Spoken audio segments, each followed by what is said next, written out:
What's going on, everybody? Welcome to the buyer's guide portion of this course. Today we're going to be going over all the equipment and give you kind of a purchasing guide on what equipment to get and what kind of equipment you should be prioritizing if you are on a budget. We're going to keep this pretty simple. We're going to break it down into 4 categories. All right, so category number 1 is going to be audio. And the saying goes that audio is half the viewing experience. Having good equipment is super important. And I've got some tips that are going to help kind of improve your current setup, whatever you're using. But I'm also going to give you some options here that will suit your needs very well and still not break the bank. Category number 2 is lighting. Having good lighting will dramatically improve the quality of your video. Now again, there's some simple tricks you can use to improve this at no cost, as well as some various options to fit any budget. Now the third category is video, or your camera. And just like before, there's a few tips that I have to improve the quality of any camera. There's also some really good options out there that can suit your needs as well. Now the main function of a camera is to capture light. Hence why lighting is so important. The more light you have, the less work your camera has to go through to capture quality video. I'll explain all of this more in a later video. And then finally is all of your accessories like tripods and stands and adapters, teleprompters, batteries. Now all these things are pretty self-explanatory, but if you don't have the right accessories,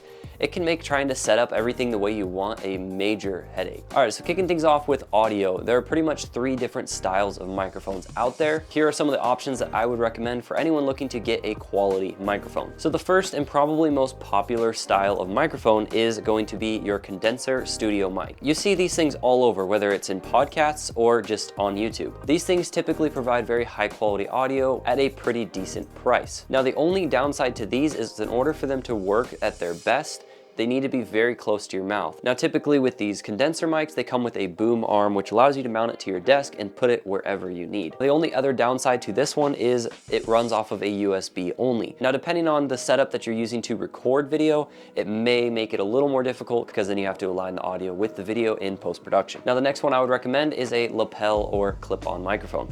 These are wireless and usually the easiest to set up. This is the microphone I'm using right now to film this video. Now, this typically makes for a pretty good audio file, usually not as good as the condenser mic. However, it is nice not having the wires and being able to stand any distance from the camera. It doesn't really matter. And with this one in particular, I can record directly into my camera. So the audio file is embedded into the video, which makes editing much easier. Now, the third and final one is going to be a shotgun style microphone.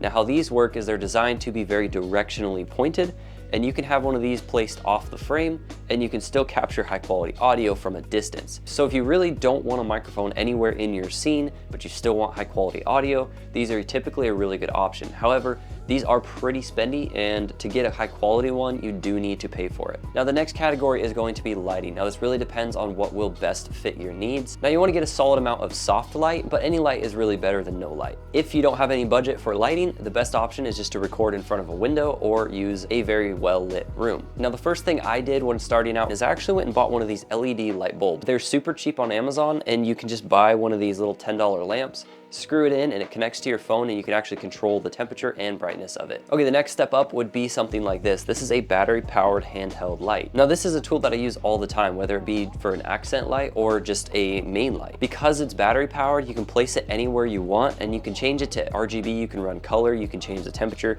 Really, sky's the limit with what you can get out of this little light. The only problem with it is very small, so it can only provide a very small quantity of light. This is a really good option to start out with because it can give you really high quality light, but then later on you can upgrade and you can still use it as an accent light. Next up, and this is what I would recommend for pretty much everyone who wants to film video, is this light right here. Now, despite its small form factor, it actually packs quite a punch when it comes to performance. Because it's so small, you can place it pretty much anywhere you want. Now, the final light would be a full-size studio light, and this is what I'm using right now in front of me. These are by far the most expensive options. However, they do provide very, very good performance. All right, so the next step is going to be your camera. If you are in the market for a nice camera, this is one I would highly recommend. It provides very crisp quality video at an affordable price for a camera. Now, the main part with a camera is your sensor size. So if you look at this here, this is the sensor. This is what captures light. Even though your smartphone can technically record 4K, the overall size of the sensor doesn't allow for as high quality of video. Now, purchasing a camera like this does mean that you have to purchase a lens as well. I wouldn't recommend buying anything cheaper than this right here because there really isn't much of a point point in getting one of these cameras unless you're going to get a really nice one,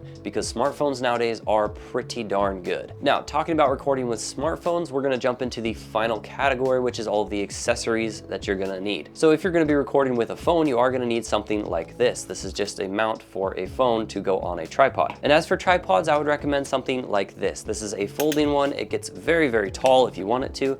It also comes with a smartphone mount, which is super helpful if you're gonna record with your smartphone. It's made of aluminum. It also will work great for a full-size camera later on when you go to upgrade. Now, the next style of tripod you're gonna want is something like this. Technically, this is a tripod. However, it is more of a light stand. Now, this is a stand you would use for, well, light placement. Now, next up in the accessories list is a teleprompter. I'll show you some B-roll because I'm actually using mine right now. Now, teleprompters are pretty self-explanatory if you've never heard of one. All it is basically a mirror that your camera records through, and it allows you to read a script off of a tablet or a smartphone. This can be really helpful because you want to be looking at your camera when you're recording. You don't want to be looking off to the side at some other screen that has your script on it. However, once you stack a teleprompter, a camera, and a tablet, it does get pretty heavy. Therefore, a tripod like this can work. However, I don't necessarily recommend it.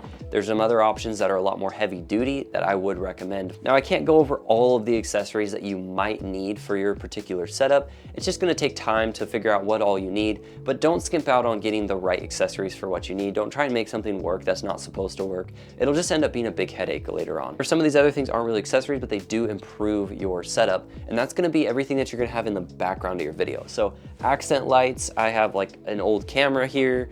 I have, you know, a globe, some books, a light. Like, you don't want just blank spaces on your walls. Otherwise, it just doesn't look very good. You want to have a backdrop that kind of tells a story, and it's not like it's a huge deal, but it does actually affect kind of the atmosphere and the vibe of your video. Now, equipment is only part of the equation. You can have really good equipment, but if you don't know how to use it, it's essentially not gonna help you very much. The best thing you can do is really understand the technical side of things, and that way you can get the absolute most out of your setup. Now, the basic theme here that I wanna follow with this buyer's guide is going to be not purchasing the same thing twice. Like, if I go out and buy a cheaper version of this microphone right here, and then I use it for a little while and I realize it's not quite as good as the other one that I wanted, then I turn around and go buy the nicer one that's more expensive. What I wanna do is get you a light that's gonna work very well for what you need right now. And then later on, once you've outgrown the capabilities, you then upgrade, and then you still use that product to further improve your setup. Now, I've done this throughout my entire filmmaking career, is I go out and buy what I can afford that's really high quality, I use it, and then when I upgrade to the next thing, I still use the other things just in a different way. Now, my conclusion is don't skip out and just buy the cheapest, most budget item you can find that you can afford. Buy the nice stuff, save up a little bit more, buy what you can afford now, and then slowly increase your setup as time goes on. If you buy a bunch of cheap stuff, you're probably just gonna end up frustrated because it's either not gonna work at all, or it's not gonna work very well, and you're just not gonna have a very good experience. Now, the order of this list is what I would prioritize first. If you were on a budget, I would recommend looking into audio first, then go to lighting, then camera. Now, to set yourself up really well with all solid equipment, you'd be looking at spending between $1,000 and $2,000. So that's gonna be it for this buyer's guide. I hope you found it useful. Again, I'm gonna provide you with all the links to all of this stuff and what I would recommend. As I find more equipment that I recommend, I will add those to the list as well, and I will update this video as time goes on. With that said, happy purchasing, and I will see you in the next video.